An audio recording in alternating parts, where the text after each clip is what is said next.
20 वर्षानंतर पवनराजे निंबाळकर हत्या प्रकरणाचा निकाल आला आणि या निकालामध्ये पुराव्याअभावी सर्वच आरोपी निर्दोष मुक्तता झाली। या प्रकरणाच्या निकालानंतर पवनराजे निंबाळकर यांचे दोन्ही मुलं ओमराजे निंबाळकर आणि जे कोर्टात सातत्याने या प्रकरणाची बाजू मांडून त्याचा फॉलोअप घेत असतात ते जयराजे निंबाळकर दोघंही आपल्यासोबत आहेत। खरं तर माझा पहिला प्रश्न जयराजेंना असेल, कारण ते कोर्टामध्ये सातत्यानं प्रत्येक सुनावणीला हजर होते। कालचा निकाल आला, दुर्दैवानं तो निंबाळकर कुटुंबाच्या विरोधात आहे, किंवा या निकालानंतरची कुटुंबाची भावना काय होती? खरं तर या निकालाची वाट सर्वात जास्त आई तुमच्या किंवा समत काजी यांच्या पत्नी असतील या बघत होत्या। अतिशय धक्कादायक आणि दुर्दैवी निकाल आहे की गेली म्हणजे हा केस 2010ला चालू झाली, हत्या झाली 2006ला आणि जूनमध्ये जून हत्या झाल्यानंतर 2009मध्ये ह्या हत्येचा तपास आम्ही उच्च न्यायालयात याचिका दाखल केल्यामुळे हा स्थानिक पोलीस जे आहेत महाराष्ट्र पोलीस यांच्याकडनं हा जबाब CBIकडे गेला आणि त्यानंतर मग ह्या तपासाला गती आली। आणि ज्या 3 वर्षामध्ये जो काय कळंबोली पोलिसांनी महाराष्ट्र पोलिसांनी ह्या खटल्यातले आरोपी पदमसिंह पाटील यांच्या दबावाखालीच पूर्ण तपास हा त्यांच्यापासून लांब नेण्याचाच प्रयत्न केला आणि त्यांना कशी मदत होईल, ते आरोपी म्हणून पुढेही कशी सुटतील अशी सगळी व्यवस्था त्या 3 वर्षामध्ये करून ठेवली। आणि आत्ताच्या निकालामध्ये दुर्दैवी की त्यांनी तपास केला नाही म्हणून उच्च न्यायालयाने हा CBIकडे दिला आणि CBIने जो तपास केलाय त्या तपासामध्ये जे काही सगळे साक्षी पुरावे झाले, त्यानंतर माफीचा साक्षीदार झाला, ह्याच्यावरती जास्तीत जास्त म्हणजे ह्याच्यावरती जे योग्य सगळ्या विटनेसेसचं हे होऊन जे काही पुरावा आहे त्या पुराव्याला मेन ढाचा पकडला कळंबोली पोलीस म्हणजे महाराष्ट्र पोलिसांनी केलेला तपास आणि तोच ढाचा कमकुवत आहे असं समजून पुढचा निकालाला पायाच त्याचा कमकुवत आहे कोर्टाने निकष असं केला। परंतु ज्यावेळेस आपण सगळे हे आम्ही उच्च न्यायालयात जाऊ, ह्या सर्व बाजू तिथं मांडल्या जातील आणि जो काय पुरावा आलेला आहे तो ज्यावेळेस कोर्टासमोर येईल आणि कशा पद्धतीनं तिथं आम्हाला न्याय मिळेल अशी मला 100% खात्री आहे। खासदार ओमराजे निंबाळकर आहे, खरं तर मतदारसंघातले अनेक लोक तुम्हाला छोट्या छोट्या कामासाठी फोन करत असतात, ते अनेक किस्से आहेत, पण ज्यावेळेस आई आणि समत काजी यांच्या पत्नी यांच्या समोर तुम्ही निकालानंतर गेलात त्यावेळेस पहिली भावना काय होती, त्या काय बोलल्या, तुम्ही त्यांना बोलू शकलात? काय भावना असणार आहे? मला वाटते ह्या केसमध्ये दोषींना शिक्षा व्हावी याच्यासाठी जे परिश्रम मला वाटतं जे घेतोय, कारण मी आणि स्वतः आई माझी आम्ही दोघंही या प्रकरणातले साक्षीदार असल्यामुळं आम्हाला कोर्टामधल्या प्रोसिडिंगमध्ये भाग घेता येत नव्हता, पण जेनं मला वाटतं एकही तारीख कधी चुकवली नाही। प्रत्येक कोर्टाच्या लीगल बाजूवर त्या ठिकाणी तो पुरावा ज्या पद्धतीनं मला वाटतं असणं अपेक्षित आहे त्याच्यासाठी जे CBIचे आपले वकील होते एजाज खान साहेब, मला वाटते त्यांनीही पूर्णपणे प्रामाणिक प्रयत्न केले, जेनं एकही तारीख चुकवली नाही, प्रत्येक तारखेला गेला। ह्याच्या पाठीमागं ही 20 वर्षात आम्ही लढाई दिली होती, त्याच्यातनं आम्हाला अपेक्षित इतकंच होतं की बाबा जो पुरावा आहे त्याच्या आधारे निश्चितपणे जे कोणी ह्याच्यात दोषी आहेत, आरोपी म्हणून पकडले गेलेत, ह्यांना निश्चितपणे शिक्षा होईल। मला वाटतं ह्या अपेक्षेनं खरं तर आम्ही माननीय कोर्टाकडे गेलो होतो आणि ज्यावेळेस कोर्टामधनं अशा पद्धतीचा निकाल आला तेव्हा मला वाटतं म्हणजे घटना घडल्याच्या नंतर ज्या दिवशी ज्या ओक्सीबोक्शी आई रडत होती तीच प्रसंग आमच्या परिवारानं काल दिवसभर अनुभवला। कसं असते, माणूस गेल्याच्या नंतर तीच यातना त्या माणसाला परत भोगावी लागावी आणि 20 वर्ष संघर्ष करून न्याय मिळायच्या अपेक्षेनं माणूस प्रयत्न करतोय की चला इथं तरी आपल्याला न्याय मिळेल। तिथंही जेव्हा भ्रमनिरास होतो तेव्हा त्याच्या वेदना भयंकर असतात। समत काजींची पत्नी असेल, समत काजीची मुलं असतील, दुर्दैवी हे आहे की ज्यावेळेस ही हत्या झाली त्यावेळेस समत काजीचं एक लेकरू 1.5 वर्षाचं होतं, त्या बिचाऱ्याला त्याच्या बापाचा चेहराही आठवत नाही, काय असू शकतं त्याच्यापेक्षा। आणि दुर्दैवाची गोष्ट अशी आहे की माननीय कोर्ट असं म्हणतंय की वैमनस्य होतं, माननीय कोर्ट असं म्हणतंय की हत्येचा उद्देश पण त्या ठिकाणी होता असंही सांगते आणि कोर्टच असं म्हणतंय, मग ह्याच्यातले कोणी मग केली कोणी, मग वैमनस्य होतं, मग उद्देश त्या ठिकाणी सिद्ध होतो, तर मग ह्यांना निर्दोष सोडायचं काय कारण आहे? मला वाटतं अनाकलनीय अशा पद्धतीचा हा निकाल आहे, दुर्दैवी आहे। पण काही जरी असलं तरी शेवटी आपल्या संविधानातील तरतुदीप्रमाणे न्यायपालिकेच्या मला वाटतं ह्या ट्रायल कोर्टाच्या निकालाला निश्चितपणे उच्च न्यायालयात त्या ठिकाणी दाद मागायचं काम CBIच्या माध्यमातूनही केलं जाणार आहे. आणि आम्ही वाट बघतोय की उच्च न्यायालयामध्ये ह्याच्यातले जे काही निकालातले त्या ठिकाणी लॅक्युनी राहिलेले आहेत ते निश्चितपणे हायकोर्टाच्या समोर त्याच्या आर्ग्युमेंटमध्ये मांडून मला वाटतं की जो तपास CBIनं केला आहे, CBIच्या मार्फत झाला आहे, त्याच्या आधारे मान्य हायकोर्टाकडनं अपेक्षा आहेत की दोषींना कडक शिक्षा जाणं गरजेचं आहे.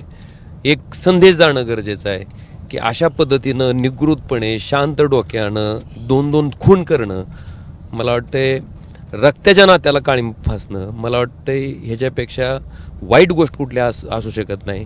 आणि अपेक्षा इतकीच आहे की माननीय उच्च न्यायालयात ह्याच्या बाबतीतला न्याय होईल. एकीकडं तुम्ही या सगळ्या प्रकरणात भावनिक झाला तुम्ही, दुसरीकडं पद्मसिंह पाटलांची निर्दोष मुक्तता झाल्यानंतर राणा जगजितसिंह पाटलांनी प्रतिक्रिया दिली की राजकीय वापर दुर्दैवी घटनेचा केला. मला वाटतं धाराशिवमधल्या लहानातल्या लहान लेकराला जरी विचारलं आणि मोठ्यातल्या मोठ्या वयस्कर माणसाला जरी विचारलं तर तो सुद्धा ह्याच्यातले कोण खरे आरोपी आहेत हे अगदी निसंकोचपणे सांगू शकेल. इतकी सरळ सरळ ही घटना आहे आणि केस आहे. आणि जी लोक म्हणतात की राजकीय वापर केला गेला किंवा काय केला गेला, त्यांच्या मनाला तरी पडतं का? खरंच मनावर हृदयावर हात ठेवून सांगू शकतात का खरंच की त्यांच्यात काही सहभाग नव्हता? मग मला प्रश्न हा आहे की जर इतकी कमकुवत ही केस होती तर ह्या प्रकरणातले आरोपी मग इतक्या काळ जेलमध्ये का राहिले?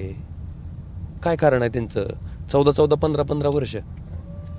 एकीकडे 15-15 वर्ष आरोपी जेलमध्ये आणि दुसरीकडे सर्व निर्दोष सुटतायत. काय चुकलं ह्या सगळ्या ह्याच्यामध्ये किंवा कुठले लूप होल्स राहिले? मला वाटतं त्याचाच आता जो उहापोह आहे तो माननीय उच्च न्यायालयामध्ये होईल. आणि उच्च न्यायालय मला वाटतं ह्याच्या बाबतीतलं योग्य पद्धतीचं हे घेऊन कॉग्निजन्स घेऊन मला वाटतं ते आता आमच्या बाबतीत न्याय करेल ही अपेक्षा आहे. एकीकडं तुमच्या महत्त्वाच्या आयुष्यातल्या प्रकरणाचा निकाल होता आणि दुसरीकडं राजकीय चर्चाही जोरात आहे. शिंदेंच्या सोबत तुम्ही जाणार आहात. तुम्ही ओम बिर्लांची भेट घेतली, त्या 6 जणांच्या ह्याच्यावर तुमची स्वाक्षरी आहे. तुम्हाला मी एवढं सांगू इच्छितो की माझा राजकीय निर्णय जो काही आहे, मी त्या दिवशी सांगितलं होतं की 16 तारखेला पहिल्यांदा ह्या केसच्या निकालाच्या बाबतीत तारीख त्या ठिकाणी अंतिम करण्यात आली होती. 16 तारखेच्या नंतर हा निकाल पुढे ढकलला गेला आणि ती तारीख 20 करण्यात आली होती. त्यामुळे आमच्या सगळ्या कुटुंबाच्या दृष्टीनं ह्या केसचा निकाल मला वाटतं ही आमची प्राथमिकता होती. आणि त्याच्यासाठी मी सांगितलं होतं की ते झाल्याच्या नंतर आमच्या सगळ्या लोकांशी चर्चा केल्याच्या नंतरच जो काही राजकीय निर्णय मला त्या ठिकाणी घ्यायचा तो घेईन मी. पण तुम्ही धर्मसंकटात आहात, व्यावहारिक आणि इमोशनली या 2 पातळीवर तुम्ही याचा विचार करताय अशी मुलाखत देखील आली. खरंच धर्मसंकटात? एक मला तुम्हाला सांगायचंय, व्यावहारिक ओमराजे हा कशा पद्धतीचा कार्यकर्ता आहे इथल्या सर्वसामान्य जनतेला माहिती आहे. कारण मी माझ्या मतदारसंघात काम करत असताना सर्वसामान्य माणसाच्या हिताला त्याच्यासाठी अडचणीत धावून जाण्याचा निर्णय घेणं असेल, त्याच्यासाठी वेळेला पडणं असेल, मला वाटतं ह्यालाच मी प्राथमिकता दिलेली आहे. माझ्या वैयक्तिक स्वार्थाला किंवा माझ्या वैयक्तिक स्वार्थासाठी मी कधीच कुठला निर्णय घेतलेला नाही. आणि सगळ्या माझ्या सर्वसामान्य लोकांना त्याच्या बाबतीतलं ज्ञान आहे. बऱ्याच वेळेस आज मी बघतोय की 3-4 दिवसापासून ट्रोलिंगच्या माध्यमातून बऱ्याचशा गोष्टी त्या ठिकाणी बोलल्या जात आहेत. पण मला असं म्हणायचं आहे, म्हणजे अगदी माझ्या केसचा निकाल लावून घेण्यासाठी मी पक्षांतर करतोय इथपर्यंत त्या ठिकाणी बोललं राऊतांनी बोल. मला हा साधा प्रश्न आहे की जर खरंच पक्षांतर केल्यामुळं जर निकाल त्या ठिकाणी लागणार होता माझ्या बाजूनं तर मग मी 2022लाच तो निर्णय घेतला असताना. 2022ला ज्यावेळेस पहिल्यांदा पक्ष हे झालं त्यावेळेस घेऊ शकलो असतो. हे ट्रोलिंग मोठ्या प्रमाणात झालं, हे सगळं पाहिल्यानंतर मन व्यथित झालं कुठं? तीच ना, मी 3 दिवसापूर्वी एकदम चांगला होतो आणि 3 दिवसातच अशा पद्धतीचं. बरं ठीक आहे, ट्रोलिंग शेवटी कसं असतं, ज्या माणसाचं आपल्यावर प्रेम आहे, ज्या माणसाला आपल्याबद्दल आपुलकी आहे, आपल्याबद्दलचं जे वाटणार आहे तोच माणूस त्या ठिकाणी मना रागाच्या भावनेतनं व्यक्त होत असतो. पण व्यक्त होण्याला बी मर्यादा आहेत.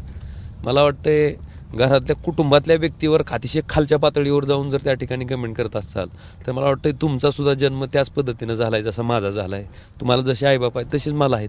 मला वाटतं त्यांच्यावर बोलण्याचा काय एक अधिकार नाही आपल्याला. आपल्या नात्यात संबंधातल्या माणसावर कुणावरच बोलण्याचा काही अधिकार नाही कुणाला. इतक्या घाणेरडं पद्धतीनं जे बोललं जाते ते खरंच दुर्दैवी आहे. तुम्हाला काय बोलायचं आहे, आमच्यावर बोलायचं असेल बोला ना. खरं तर दोन्ही पार्टीकडनं तुम्हाला फोन केले जात आहे, संपर्क केला जातोय, अशा बातम्या येतात. कैलास पाटील काल रात्री भेटायला आले ते वरुण सरदेस. काय भेटी चर्चा झाली, काय म्हणणं आहे? मी तुम्हाला एवढं सांगतो की जो काही राजकीय निर्णय मला घ्यायचा आहे, मी आता कार्यकर्त्यांना त्यासाठीच भेटायला जाणार आहे. मी धाराशिवला त्या ठिकाणी सगळ्यांना गुर्दनवाडीला बोलवलं आहे. आल्याच्या नंतर सगळ्यांबरोबर आम्ही जशी जशी माणसं इथं राहतील तशी तशी प्रत्येकाबरोबर वेगवेगळी चर्चा करतो आहे. त्यांची मतंही मला जाणून घेणं गरजेचं आहे आणि त्यांचं काय मत आहे. आणि नेमकं आज आम्ही इथपर्यंत जी काही चर्चा करत आलो आहे त्याच्याबद्दलचाही उहापोह त्यांना करणार आहे आणि मग त्याच्यानंतर जे काही सार्वमत येतं आहे त्या ठिकाणी त्या पद्धतीने आम्ही निर्णय घेऊ. खरं तर ज्या कार्यकर्त्यांबरोबर तुम्ही चर्चा करणार आहे त्यांनाच निधी मिळत नाही आहे, त्यांचीच कामं होत नाही अशी तुम्ही बोलून दाखवली. जी काही कोंडी, आर्थिक कोंडी केली जाते सत्ताधाऱ्यांकडनं. मला काय म्हणायचं, मी त्याच प्रश्नाचं मी उत्तर शोधतोय. मी वारंवार त्या ठिकाणी नगरपालिकेला आपले पराभूत उमरगा नगरपालिकेत तर अशी परिस्थिती झाली की एक सुद्धा नगरसेवक निवडून येऊ शकला नाही. तिथं तर सगळे प्रामाणिक कार्यकर्ते, तिथं आमदार निवडून आले, तिथं मी निवडून आलो. मग त्या नगरपालिकेत नेमका असा काय बदल झाला की एकही नगरसेवक निवडून येऊ शकला नाही आमचा. तिथं आपण जर बघितलं तर जिल्हा परिषदचं एकही सदस्य निवडून येऊ शकला नाही.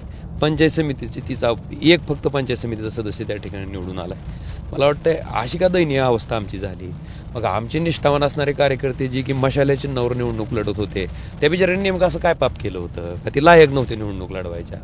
मला वाटतं आपण जर बघितलं असेल तर ज्या पद्धतीनं सत्तेचा वापर त्या ठिकाणी प्रचंड प्रमाणात केला जातो आणि मला वाटतं एक ठिकाणी ठीक आहे, मी एखाद्या नगरपालिकेत पराभव झाला मी स्वीकारेन असं म्हणत नाही किंवा सगळ्याच नगरपालिकेत किंवा सगळ्या स्थानिक स्वराज्य संस्थेमध्ये 100% आमची सत्ता येणं गरजेचं आहे. पण ज्या पद्धतीनं पराभव होतोय ते दुर्दैव आहे. आपण बघितलं असेल म्हणजे अगदी पूर्ण धाराशिव लोकसभा मतदारसंघामध्ये एकही पंचायत समितीची सत्ता त्या ठिकाणी आम्हाला राखता आली नाही. एकाही नगरपालिकेत आम्हाला सत्ता राखता आली नाही आणि जिल्हा परिषदला तर अशी विदारक परिस्थिती त्या ठिकाणी झाली. मला वाटतं कार्यकर्त्याच्या बाबतीत हे खरंच दुर्दैव आहे. कुणी काही जरी म्हणत असलं तरी मला वाटतं ती खंत माझ्या मनात आहे. कारण आमच्याकडनं निवडणूक लढवणारे ही सगळे कार्यकर्ते बिचारे अतिशय प्रामाणिकपणे काम करणार आहेत, चांगल्या पद्धतीनं लढणारे आहेत. फक्त एवढंच की ठीक आहे सत्तेची ताकद नव्हती पण काम करायला तर आमच्यासारखेच तयार होते ना ती सुद्धा.